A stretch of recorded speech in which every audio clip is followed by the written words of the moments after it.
চিকিৎসক হতে চেয়েছিল শিশু সাইমা। বিধ্বস্ত যুদ্ধ বিমানে আগুনে পুড়ে গেছে তার সকল স্বপ্ন। বড় হয়ে চিকিৎসক হওয়ার স্বপ্ন দেখতেন শিশু সাইমা। এজন্য চাকরিজীবী বাবা তার মেধাবী মেয়েকে ভর্তি করান মাইলস্টোন স্কুলে। কিন্তু বিমান বিধ্বস্ত ট্র্যাজেডিতে আগুনে পুড়ে থেমে গেল তার স্বপ্ন। একমাত্র মেয়েকে হারিয়ে দিশেহারা সাইমার বাবা মা। গত 3টি বছর সবকিছুই চলছিল স্বাভাবিক, কিন্তু সোমবার বিমান বিধ্বস্ত হলে অন্ধকার নেমে আসে শাহ আলমের পরিবারে। বিমান বিধ্বস্তে লেলিহান আগুনে মুহূর্তে পুড়ে ছাই হয়ে যায় তৃতীয় শ্রেণীর সাইমার চিকিৎসক হওয়ার স্বপ্ন।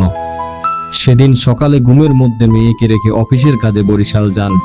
এরপর মাইলস্টোন স্কুল অ্যান্ড কলেজের যুদ্ধ বিমান বিধ্বস্ত হওয়ার খবর পান। ঘটনাস্থলে গিয়ে দিনভর মেয়েকে খুঁজেছেন। পরে রাতে সম্মিলিত সামরিক হাসপাতালে মর্গে পাওয়া যায় সাইমার ছোট্ট নিথর দেহ। মঙ্গলবার সকালে লাশবাহী গাড়িতে সাইমার নিথর মরদেহ পৌঁছেছে তার গ্রামের বাড়ি। এ সময় পুরো এলাকায় সৃষ্টি হয় শোকাবহ পরিবেশ। পরিবারকে সান্ত্বনা দিতে ভিড় করেছে স্বজন ও প্রতিবেশীরা। কান্নায় ভেঙে পড়েছেন নিহতের স্বজনেরা। সকাল 11টায় নিহতের নামাজের জানাজা শেষে তাকে পারিবারিক কবরস্থানে দাফন করা হয়েছিল।